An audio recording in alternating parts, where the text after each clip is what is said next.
London বসে কোনো দল চলে না।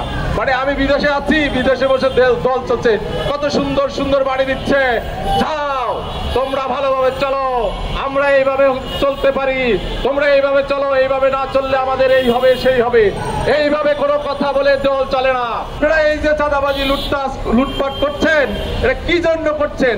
সাথে নিয়ে যেতে পারবেন? পারবেন না। প্রস্তুত থাকেন, বাংলাদেশে যদি এইভাবে চলতে থাকে সামনেও আরো অভ্যুত্থান অথবা বিপ্লব হতে পারে। সেই বিপ্লবের আমূল পরিবর্তন তো জানেন, বিপ্লব মানে কি এই নিয়ে ভাববেন।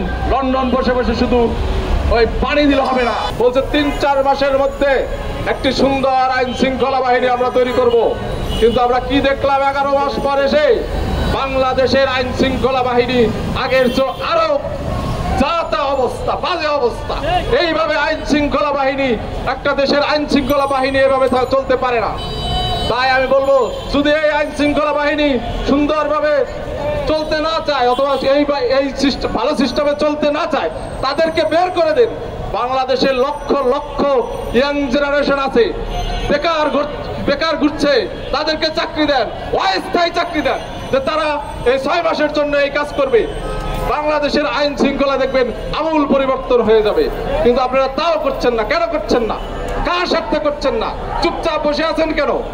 কি করছেন আপনারা? বাংলাদেশের মানুষের টাকায় আপনাদের বেতন হয়। এই দেশের মানুষ এত জীবন দিয়ে আপনাদেরকে ক্ষমতায় বসিয়ে এই দায়িত্ব দিয়েছে, ক্ষমতা না, এই দায়িত্ব দিয়েছে। আপনারা সেই দায়িত্ব সঠিকভাবে পালন করছেন না।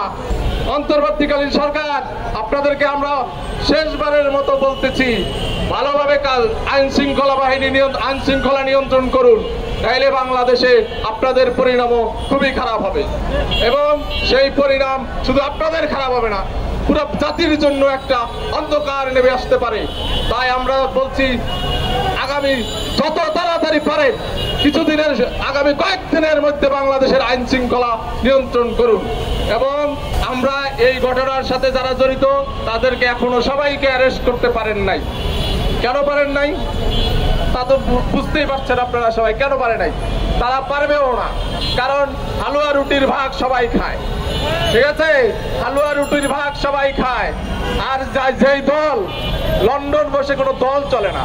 মানে আমি বিদেশে আছি, বিদেশে বসে দল চলছে, কত সুন্দর সুন্দর বাড়ি দিচ্ছে, যাও তোমরা ভালোভাবে চলো, আমরা এইভাবে চলতে পারি, তোমরা এইভাবে চলো, এইভাবে না চললে আমাদের এই হবে সেই হবে, এইভাবে কোনো কথা বলে দল চলে না। আমরা তো এই অভ্যুত্থান শুধু একটা হয়েছে আওয়ামী লীগের বিরুদ্ধে, তাই আওয়ামী লীগ দেশ ছেড়ে পালিয়ে চলে গেছে। আর বিগত দিনে কিন্তু অভ্যুত্থান আরো 2টা হয়েছিল, আমরা কিন্তু ভুলি নাই। সেই অভ্যুত্থান 2টা কাদের বিরুদ্ধে হয়েছিল, কেন হয়েছিল? তবে একটা কথা, সেই অভ্যুত্থান 2টা বাংলাদেশের জনগণ করে নাই, সেটি করেছিল বিরোধী দল। যারা বিরোধী দলে ছিল, রাজনৈতিক দল, তারা করেছে। অতএব সেই অভ্যুত্থানের কারণে আপনারা এখনো বাংলাদেশে টিকে আছেন। যদি জনতার অভ্যুত্থান হইতো, তাহলে আপনাদের অস্তিত্ব বাংলাদেশে থাকতো না, থাকতো না, থাকতো না। সেই প্রমাণ এই আওয়ামী লীগ সরকারকে দেখেন, এই ফ্যাসিবাদ সরকারকে দেখেন, একটি অভ্যুত্থান সহ্য করার মতো ক্ষমতা ছিল না, তারা দেশ ছেড়ে পালিয়ে গেছে।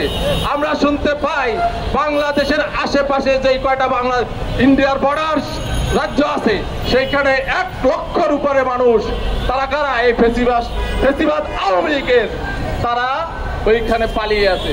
তাদের এই ধন সম্পদ, এই টাকা পয়সা কেউ সাথে নিয়ে যেতে পারে নাই।